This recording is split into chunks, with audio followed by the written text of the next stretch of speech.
பேரன்பு கொண்ட பெரியவர்களே, என் பெற்ற தாய்மார்களே, அன்பு உள்ளம் கொண்ட சகோதர சகோதரிகளே, மாணவ மணிகளே, மரியாதைக்குரிய காவல்துறை அதிகாரிகளே, ரசிக பெருமக்களே, பொதுமக்களே, உங்கள் அனைவரையும் எங்களது கலைக்குழுவின் சார்பாக வருக வருகவென்று வரவேற்கின்றேன். இந்த நாடக கலையை வளர்த்த தவத்திரு சங்கரதாஸ் சுவாமிகள், சூடியூர் கனகசபாவினுடையவர்கள், நமச்சிவாயபுரம் NS வரதராசனை அவர்களின் பாதம் தொட்டு வணங்கி, சிவகங்கை மாவட்டம் தஞ்சாவூர் MK முத்துச்சாமி ராஜநடிகையின் மகனாகிய சமயக்கருப்பு ஆகிய நான் மாமன்னர் ஹரிச்சந்திரன் பாத்திரம் தாங்கி உங்கள் அன்பையும் ஆசியும் பெற உங்கள் முன்னால் வருகிறேன். நன்றி, வணக்கம்.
சிவமே தெய்வமே, தெய்வமே சிவமே, தெய்வமே தெய்வமே.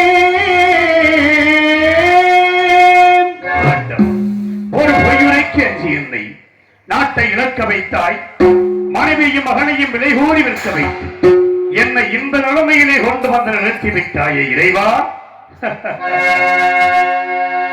பொய்யது உரைக்க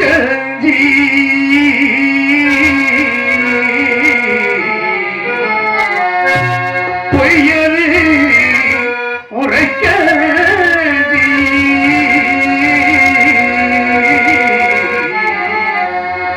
பாவினா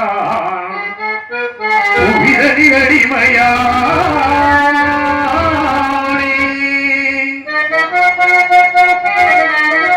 மையகமெல்லாம் காத்தனா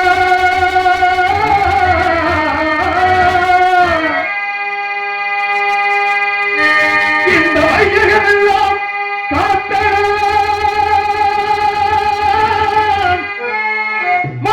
மயானத்தை காக்க போரே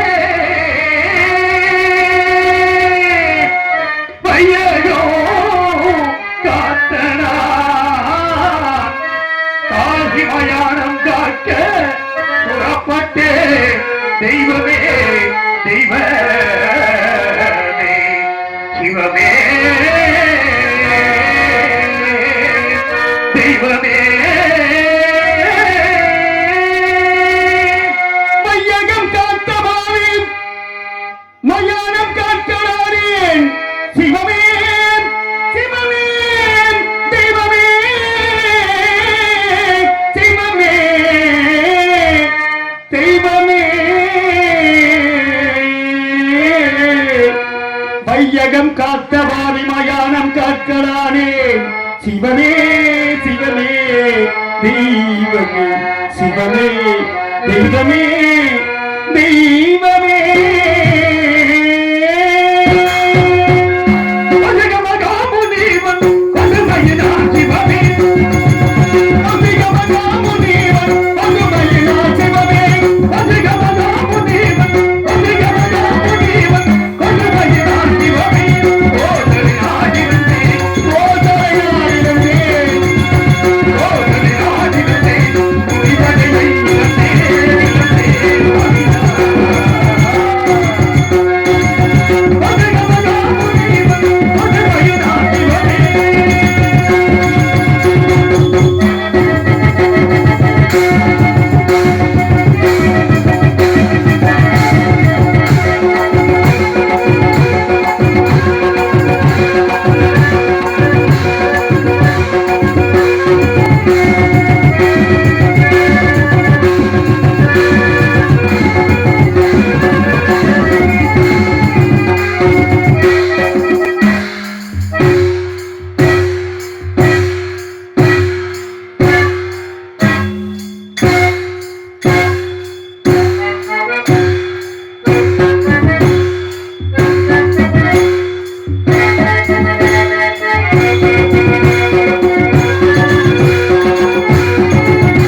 புனிதனை யார் குடியை கெடுத்து வாழ்ந்தேன்.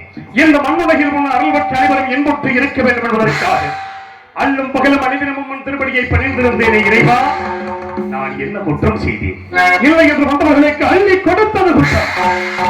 நீதி தவறாது 56 வருஷத்தையும் நெறிமுறையோடு ஆட்சி புரிந்தேனே ஆண்டவா, அதுதான் நான் செய்த குற்றமா இறைவா. நாடு நகரங்களை இழந்தேன். பெண்குலத்தின் திருவிழக்காம் பத்தினியை பிரிந்தேன். பாசத்தால் இன்றெடுத்த மகனை பெற்றேன். நற்றிக்கையை வைத்திருந்த நண்பனை பிரிந்து நீதி தவறாத செங்கோலை இழந்து நிலை தடுமாறி நிற்கும் என் நிலைமை கண்டு உனது மனம் இறங்கவில்லையே இறைவா. கண்டாகிவிட்டாயா? உன் மனம்தான் கண்டாகிவிட்டதா? கடைக்கம் திறந்துகின்ற ஏழையின் திருமுகத்தை ஒரே ஒருமுறை பார்க்க மாட்டாயா இறைவா? ஒரே ஒருமுறை பார்க்க மாட்டாயா? பகவானே பகவானே பகவானே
மகன் தேவதாசனுக்கு பிறந்த நாள் விழா.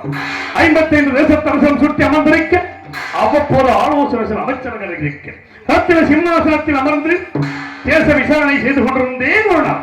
அப்பொழுது தமத்தில் சென்ற விஸ்வாமித்திர முனிவர் என் கொலமண்டபத்திற்கு வந்திருப்பதாக காவலம் அழைத்தேன். உடனே அன்னவரை எதிர்கொண்டு அழைத்து வந்தேன். ஆசனத்தில் அமர்த்தேன். தாங்கள் என்னை நாடி வந்த காரணம் யாது சுவாமி என்றேன். ஹரிச்சந்திரா, உனக்காகவும் உன் நாட்டின் நலனுக்காகவும் யாரும் செய்ய போகிறேன். அதற்கு கொஞ்சம் திரவியம் வேண்டும். அதை உன்னிடத்தில் பெற்றுப் போகவே வந்தேன் என்று தெரிவித்தார். நாட்டு மக்களுடைய நலனை கருதினான். எவ்வளவு வேண்டுமோ கேளுங்கள், தருகிறேன் என்று கேட்டார் முனிவர். மற்ற பாறைகளின் மலர்களை நிறுத்தி அதன் மீது ஆங்காரபுரம் அமரச் செய்து அவன் கையிலே வெள்ளி கவன் கொடுத்து அதில் மாணிக்க கல் வைத்து புரட்டி எறிந்தான். அந்த மாணிக்க கல்லானம் மேலே சென்று கீழே வந்து விழுந்து எனும் தூரம் திரவியம் தர வேண்டும் என்று தெரிவித்தார். அவர் கேட்டபடி நான் திரவியத்தை கொடுத்தேன். ஹரிச்சந்திரா, நான் வசிப்பது ஆலயம். இத்திரவியத்தை அங்கு நான் வைத்துக் கொள்ள முடியாது. யாகத்திற்கு முகூர்த்த நாள் முடிவு செய்த பிறகு வந்து எடுத்துச் செல்கிறேன். அதுவரையில் உன்னிடத்தில் எடுக்கட்டும் என்றார். சுவாமி, தங்களை போன்ற மகான்களுக்கு கொடுத்த பொருளை மீண்டும் நான் வைத்துக் கொண்டால் நன்னிலை வாயில் நகரற்று போவதாக சுருதிகள் கூறுகிறபடியா இப்பொருளை நான் வைத்துக் கொள்ள அருகதையில்லை. தயவு செய்து தாங்கள் எடுத்துச் செல்லுங்கள் என்றேன். கவலை வேண்டாம். உன்னுடைய கனையாளி மோதிரத்தில் என்னுடைய ருத்ராட்ச மாலையை அடையாளமாக வைத்தால் தோஷமில்லை. அதன்படி செய்யலாம் என்று செய்துவிட்டு முனிவர் சென்ற சிறிது நேரத்தில் ஆசார வாசலிலே குடிமக்களின் அபயக்குரல்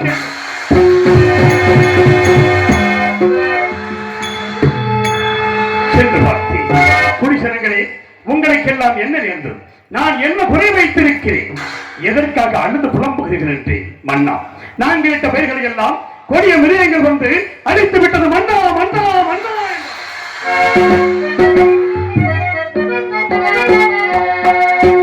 எனது மனம் வேதனை அடைந்தது. குடிமக்களுக்கு ஆறுதல் அனுப்பினேன். வேட்டைக்கு புறப்பட்டேன். கொடிய விலங்கினங்களை கொண்டு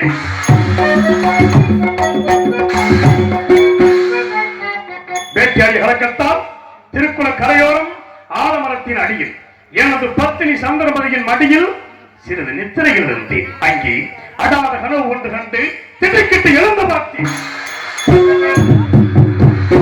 2 நடன மாதர்கள் என் முன் வந்து நின்றார்கள். மாதர்கள், நீங்கள் யார்? உங்கள் ஊர் பேர் என்ன? என்னை நாடி வந்த காரணம் என்னவென்று கேட்டேன்.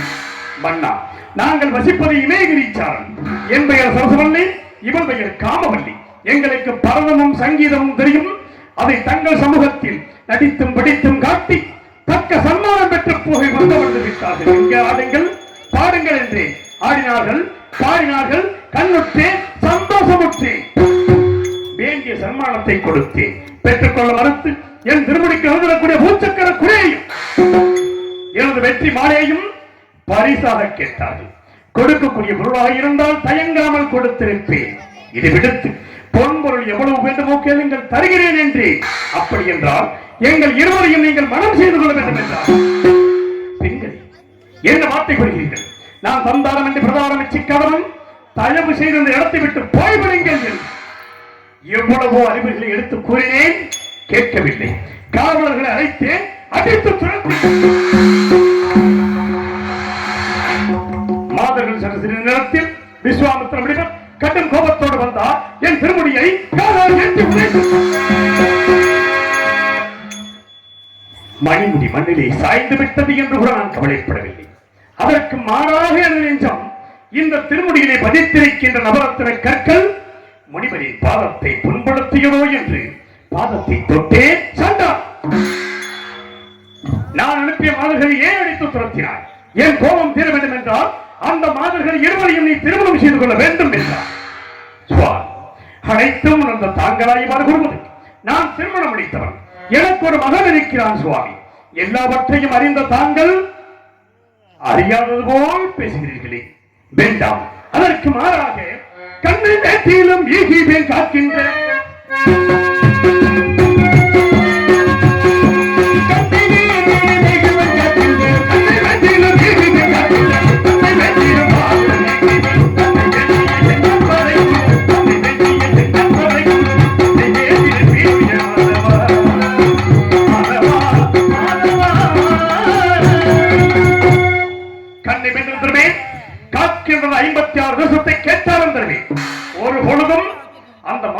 அடைய மாட்டேன் என்று.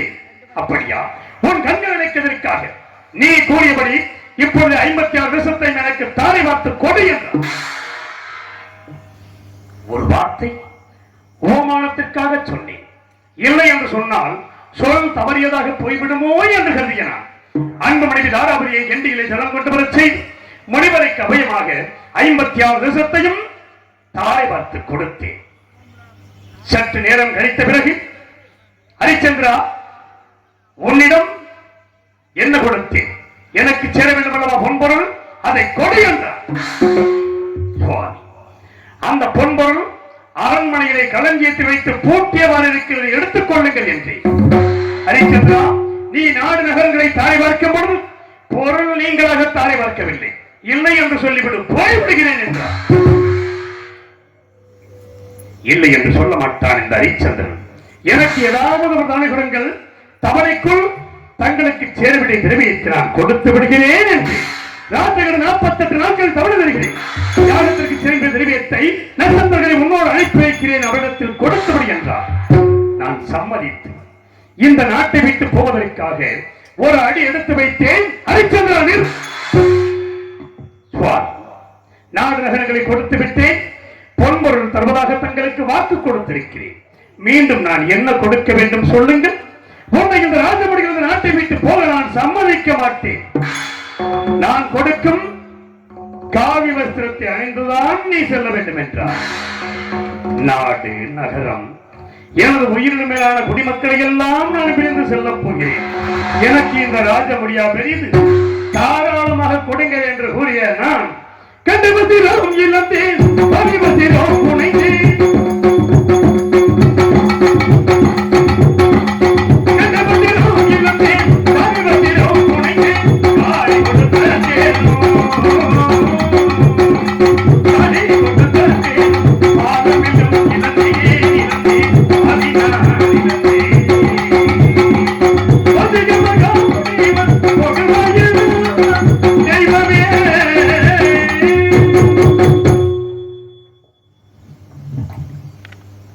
என்ன செய்வேன்?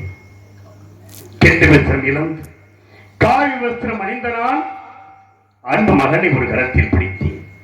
உயிரோடு உயிராகி உறவாடி ஒட்டி வாழ்ந்த மனைவியை மற்றொரு கரத்திலே பிடித்துக் கொண்டு இந்த உலகத்திலே யாருக்கும் நடக்காத விதி, நாட்டை இழந்து மனைவியையும் மகனையும் கரத்தில் பிடித்துக் கொண்டு வருகின்ற வேளையிலே குடிமக்கள் எல்லாம் ஓடி வந்து என்னை தடுத்து நிறுத்தினார்கள்.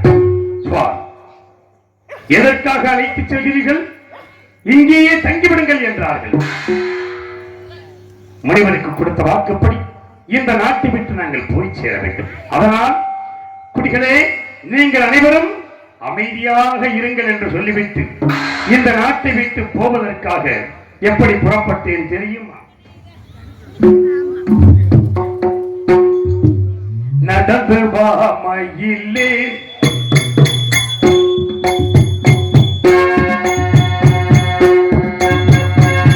நடந்து வா மயிலே, சந்திரமதி நங்கையந்தன் கோயிலே, நடந்து வா மயிலே, நடந்து வா மயிலே,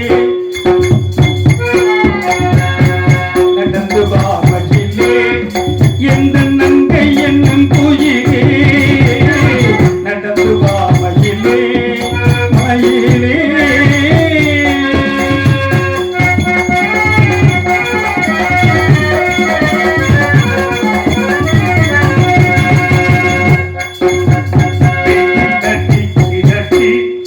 வெயில் காணலும்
காசிமா நகரத்தை அடைந்தேன். கடந்திருக்க வழியொன்றும் தோணவில்லை. பொழுது விடிந்தால் 48வது நாள், முனிவருக்கு சேர வேண்டிய பொருளை கொடுக்க வேண்டிய கடைசி நாள். என்ன செய்வேன்? வழி தெரியாமல் அழுது புலம்பிக் கொண்டிருந்தேன். என் மனைவி தாராவதி, எதற்காக அழ வேண்டும் சுவாமி? என்னையும் மகனையும் விட்டு முனிவருக்கு சேர வேண்டிய பொருளை கொடுத்து விடுங்கள். தாராவதி, உன்னை நான் விற்பதால் ஒற்றோரும் பெற்றோரும் என்ன நினைப்பார்கள்? சத்திய மனைவி விட்டான் சண்டாளன் என்று இந்த உலகமே என்னை பழித்து பேசுமே தேவி என்று எவ்வளவோ நீதிகளை எடுத்துக்கோய் விலை கூற சொன்னார். வழி தெரியாமல் திகைத்த நான் மகன் இவர் கரத்திலும் மனைவி இவர் கரத்திலுமாக பிடித்துக் கொண்டு காசிமா நகரத்து விதிகளில் விலை கூறி சென்றேன். எப்படி விலை கூறினேன் தெரியும்? என்று கோருகின்றேன்,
விலை கூறி காசிமா நகரம் முழுவதும் அடைந்து திரிந்தேன்.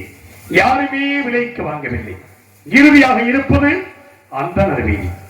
அந்தனர் வீதிக்கு மனைவி இவர் கரத்தில் மகன் இவர் கரத்தில் பிடித்துக் கொண்டு ஆடு மாடுகளை விலை கூறுவதை போல் மீண்டும் விலை கூறி சென்றேன். எப்படி விலை கூறி இந்த உலகத்தில் யாருமே செய்யாத சீரை நான் செய்துவிட்டேன்.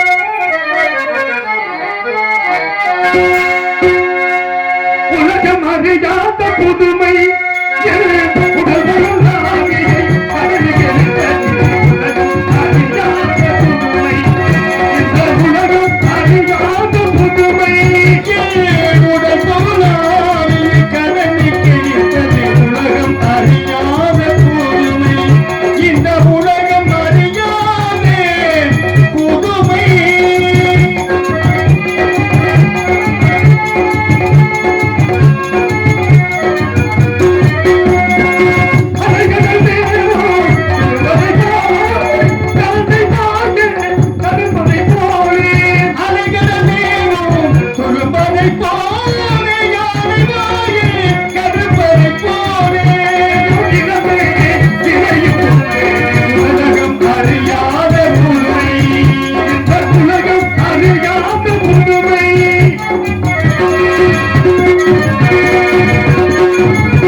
விலைக்கு வாங்கினார். அன்பு மனைவியும் மகனையும் பொன்பொருளை கொடுத்துவிட்டு என் கண்ணகளை அடித்து இழுத்துச் சென்ற அந்த கொடிய செயலை என் நெஞ்சம் மறக்கவில்லை. இறைவா, அந்த பொருளை பெற்ற நான் தரகத்தில் கொடுத்துவிட்டு பட்டகலம் தீர்ந்து விட்டது என்று நினைத்து மான அமைதியோடு இருந்து நட்சத்திரங்கள் ஓடோடி வந்தார். ஹரிச்சந்திரா, உன்னோட 48 நாள் கஷ்டப்பட்டு வந்திருக்கிறேன், எனக்கு நகர போகிறாய். 16,000 பொன் கொடுத்தாலேயே இல்லை என்றால் அந்த பொருளை மணிவருக்கு கொடுக்க மாட்டேன், நான் வைத்துக் கொள்வேன் என்றார். இனிமேல் என்னிடம் என்ன இருக்கிறது, எதை வைத்துக் கொடுப்பேன் என்று ஏன் இல்லை? நீ இருக்கிறாய் அல்லவா, உன் மனைவியும் மகனையும் விலை கூறிவிட்டாய் அல்லவா, உன்னை விலை கூறிவிட்டு எனக்கு செலவழி பொருளை கொடு என்றார். என்னை நான் மறந்துவிட்டேன் என்று சொல்லி அன்பு மந்திரி சத்தியகித்தை அழைத்தேன். என்னையும் இந்த காசிமா நகரத்து விடுகிறேனே, யாரிடம் அவர் விலை கூறி விட்டுவிடுங்கள் என்று மனம் சூழ்ந்து விலை கூற முடியாத மந்திரியா மூர்ச்சியாகி கீழே சாய்ந்து விட்டார். இந்த பாவியாகிய நான் என்னை நானே விலை கூறி சென்ற பொழுது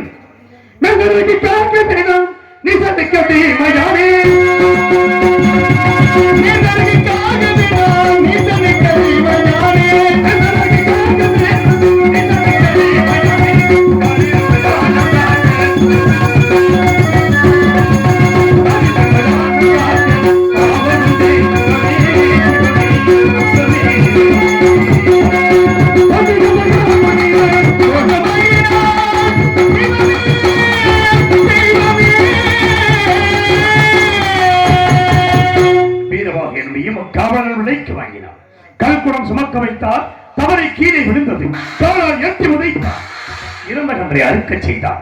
அறுக்கும் பொழுது கத்தியானது கையிலே அறுபட்டு ரத்தம் கொட்டுவதை பார்த்தார். ஹரிச்சந்திரா, உனக்கு இந்த வீட்டு வழிகளாம் சரிப்படாது. நான் காக்கின்ற மயானம் ஒன்று இருக்கிறது. வருகின்ற பிணம் ஒன்றிற்கு காற்பணம் 1 முழ துண்டு, வாய்க்கரிசி 3 வாங்க. காற்பணம் முழத்துண்டை எனக்கு அனுப்பி வை, வாய்க்கரிசி மட்டும் உனது புசிப்பிற்கு வைத்துக் கொள் என்றார். அரண்மனையிலே 6 சுவை உணவு உண்டு வாழ்ந்த நான் மயானத்திலே பிணத்தின் மேல் போடப்படுகிற வாய்க்கரிசி கொண்டு வாழும் அளவுக்கு என்னை கொண்டு வந்து அழைத்து விட்டார் இறைவன். என்ன செய்வேன்? எஜமானிட்ட கட்டளைப்படி மயானத்தை காக்க புறப்படுகிறேன். இறைவா, மயானத்தை காக்க புறப்படுகிறேன். விதிவரியோடு மதிவரியோடு கெதிவரி பிறவியே